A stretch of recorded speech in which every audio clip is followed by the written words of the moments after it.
What I need to know is, in the middle of this video, will I be able to turn the camera around? I didn't know I was already recording, but it's because there's a camera button now. And it looks like I won't be able to turn this around. But I think this is kind of cool, a point of view.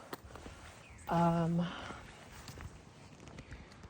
just been thinking a lot about podcasting and about having the time and opportunity to do the things I want to do and speak on the things I want to speak on. And I'm in nature right now, and it is just so beautiful. And this is where a lot of my download comes, a lot of, because it's empty space and I'm in nature, I'm so grounded that I'm able to get an intuition download, and it's beautiful.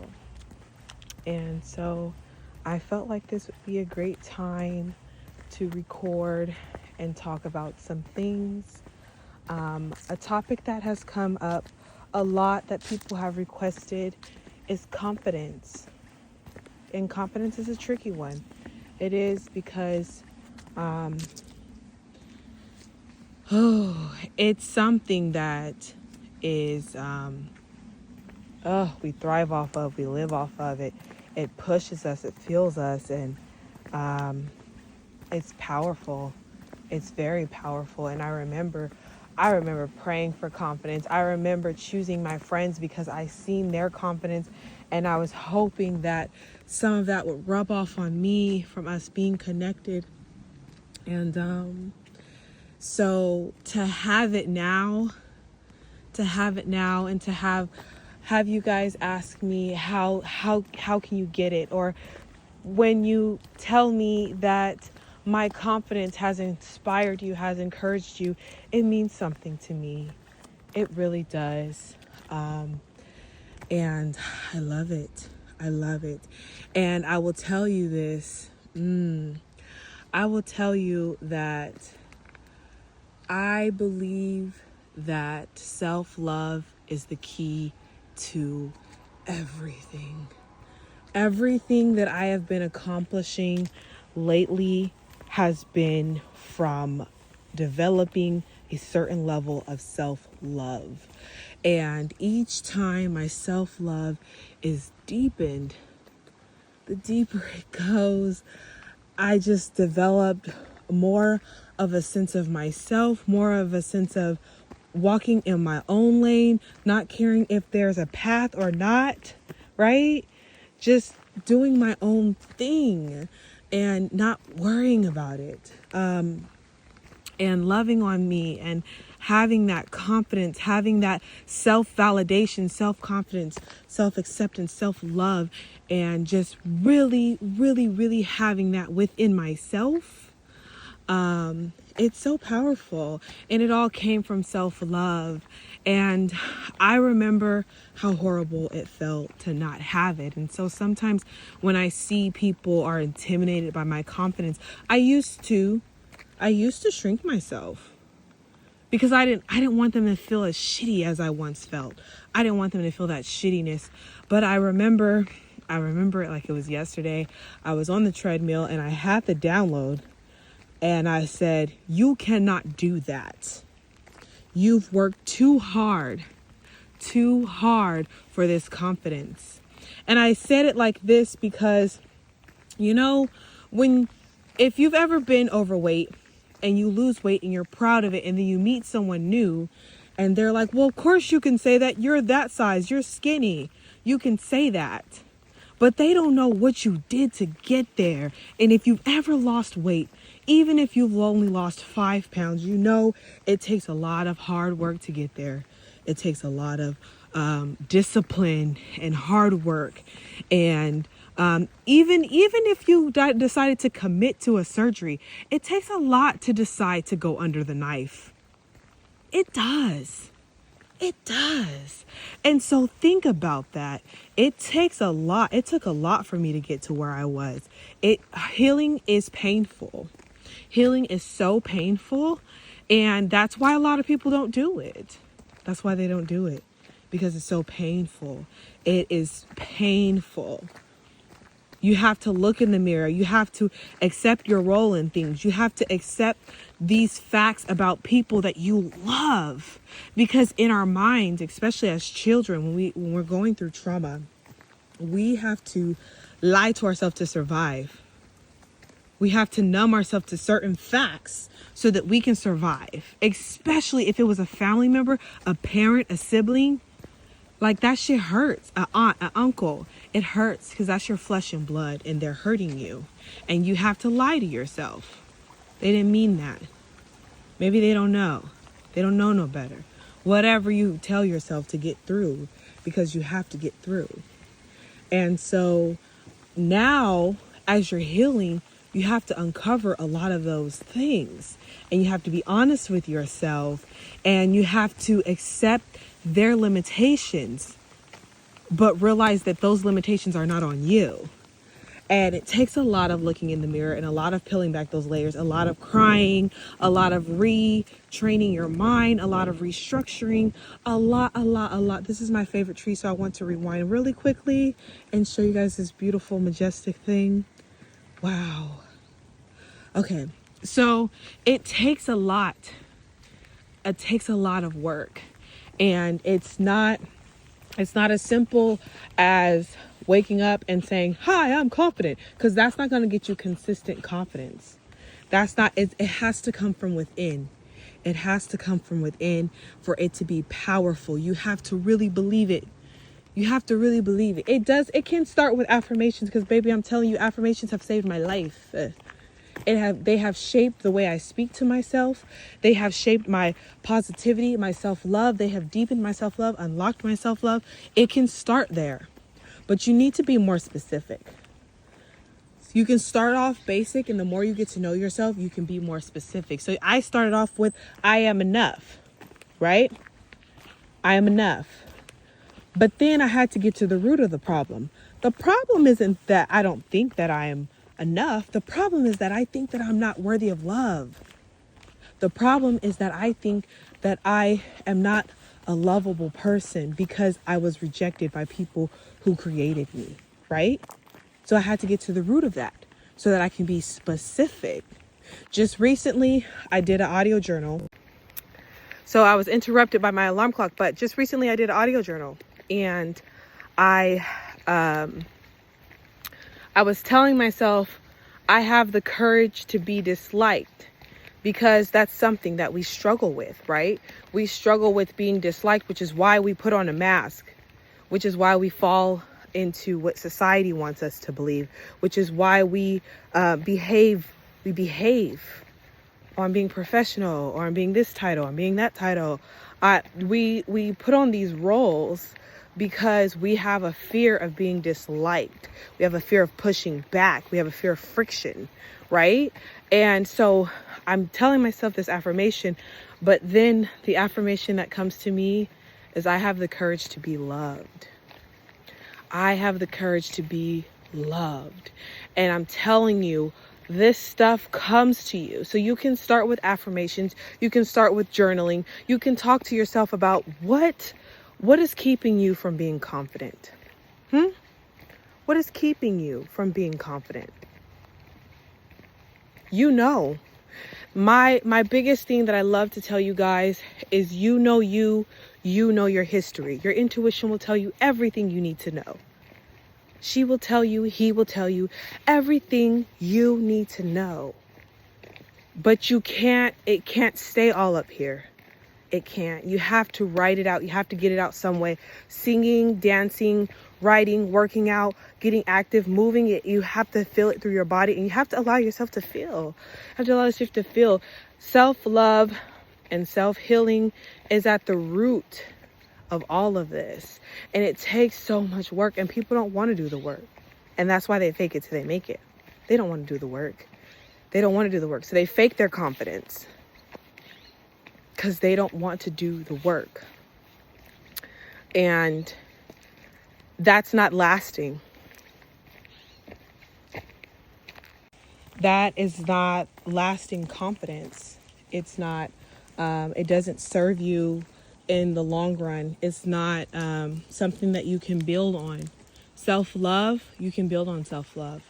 Because after you develop self-love, after you've decided to love the parts of you that you once didn't like, and you realize that you didn't like those parts of you because someone else didn't like those parts of you, because a loved one didn't like those parts of you, but in reality, you really love those parts of you.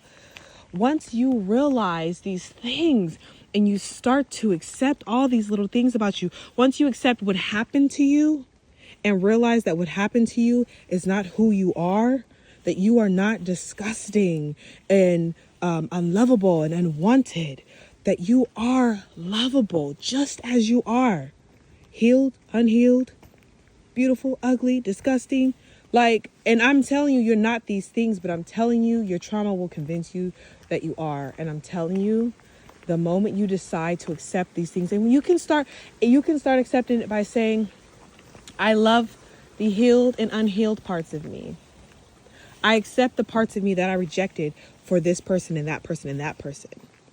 Okay? So you can make your affirmation specific like that. But I'm telling you, once you love on yourself in this way, the boundaries come, the confidence comes, the self-validation comes. If you utilize affirmations consistently, your whole way of speaking to yourself will change. The way you speak to yourself will change. The way you speak to yourself will change. And that will change. That means your mindset has shifted. Your mindset has now shifted. And now you can move forward confidently, boldly, walking in your purpose. Walking in your purpose. And I'm telling you, it is so powerful. It is such an amazing feeling. I've never felt like this in my life. I remember waking up thinking about serving others. And I don't mean that in a good way. I mean, I woke up with their purpose on my mind. I woke up with their dreams on my mind. How can I make their dream happen? Thinking in my mind that it's going to benefit me because I have this skill and my skill is benefiting them. And so I convinced myself that that's what was best for me. And I remember I would even wake up about that, or I would wake up worried about life, or I'd wake up worried about like a mental illness or something. And now I wake up grounded, happy, ready to go. I wake up with affirmations on my tongue. I wake up with gratitude on my tongue. I'm so glad that I have stepped into this role. I'm so glad that I have these abilities. I have this strength. I'm glad that I have the power of resilience and healing. So I wake up with these on my mind because my mindset has shifted, but it took work to get here. It took hard work. I have been working at this for over 4 years. It took multiple forms of therapy, multiple forms of healing. I do talk therapy, acupuncture, fitness, dancing, singing. I do hot and cold therapy, taking cold showers, having a heating blanket, having a weighted blanket, walking in nature, like aromatherapy. There's so many forms of therapy and you can layer them and they will benefit you. But you have to listen to yourself and know who you are. And that comes from spending time with yourself. And honestly comes from isolation. I know it's not something that we talk a lot about. It's very negative. Isolation gets a negative rep. And for some people, they don't need to be isolated because then they become harmful to themselves. But for those of you who will not become harmful to yourselves at this level in your healing, isolation is a beautiful thing. And I don't mean you keep yourself locked away all the time. I go out. I have people I connect with. I connect with people in person and online and all the things.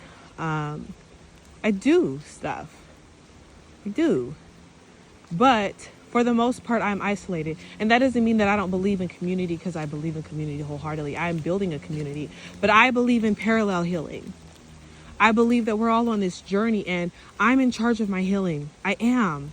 It's up to me to take whatever lessons I learn and apply them consistently. Okay? It's up to me to do that. And so, I believe in parallel healing. We can heal alongside each other. And maybe I share my story and you learn something, or you share your story and I learn something. Maybe you share an affirmation that has worked for you and I find a way to change the words a little bit for it to work for me. You know? So it's about, to me, it's about doing the work. It's about healing. It's about listening to yourself and what yourself needs. And it's much deeper than just saying, I want to be confident. It's much deeper than saying, I want to be accepted and loved. And it really and truly does all come from within. It really comes from within, from the depths of you. And you can't reach that until you spend time with yourself and you shut out the noise of the world. And you shut the noise out of the world by spending time with yourself and raising your voice. I raise my voice through poetry. I raise my voice through journaling, whether that be audio or writing in a journal or doing a video journal. Podcasting has also helped me tremendously. Sharing my story with you guys, it's like a way of me accepting it. It's like next level acceptance. And so it's like I'm accepting what I went through and what I've been through. And I'm now able to continue on healing on the next thing, healing the next thing, or learning from the next thing, or whatever is next for me. And so that's how I see it. It's really deep. It's really deep and personal, and it takes work. And I'm saying this a lot because a lot of times people see you shining. They don't see the work that goes into healing. They don't see the work that goes into healing. My goodness, it was work. The amount of things that I had to uncover, the amount of things that I had to accept, the people's limitations that I had to accept that I didn't want to accept, because we always want someone to blame. We want someone to blame. We want someone to pin our anger on. We want an excuse to not heal. We do, because it's easier to blame someone. It's your fault.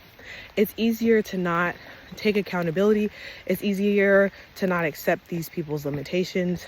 It's easier to do that than to take accountability, to accept reality, to do what you need to do to heal, to do what you need to do to grow. It's easier to do nothing and to be the victim than it is to not only be the survivor, but to live, to have a quality of life, because that's what we're working for, a quality of life. We're not working to just be out here making the same mistakes, to be in unhealthy relationships, to be having an unhealthy relationship with ourselves. We're working for self-love, self-abundance, and self-actualization. We're working for a better quality of life, and that comes with loving yourself. Everything you want is going to come from loving yourself. I guarantee it. I guarantee it 100%. So if you're looking for confidence, look for it in yourself. Figure out what is keeping you. What is keeping you from having the confidence? And a lot of times it's the voice of the outside world. So you need to figure out how to raise your voice. Because in your mind, society's voice, your friends, your family, your followers, their voice, your mentor, their voice is louder than yours. And that should not be. You know your history. Their voice should not be louder than yours. Everybody's voice should be taken with a grain of salt, if that. Their voice should not be louder than yours. So that's what I'm going to say for now. I'll probably talk more about this in a more organized form. I just wanted to talk to you guys while I was out here in nature. It's so beautiful. Remember that you are worthy always. You are worthy of confidence and self-love and self-acceptance. And you are worthy of the isolation that it takes. And I want you to really think about isolation as a fresh start and as spending time with yourself, as opposed to you cutting yourself off from the world and locking yourself away. It's not. It's like spending time with your partner. You are your partner. You're going to spend the rest of your life with you. No matter who you're with, you're spending the rest of your life with you. So think of isolation as a beautiful thing. And that's all for now. Love you guys.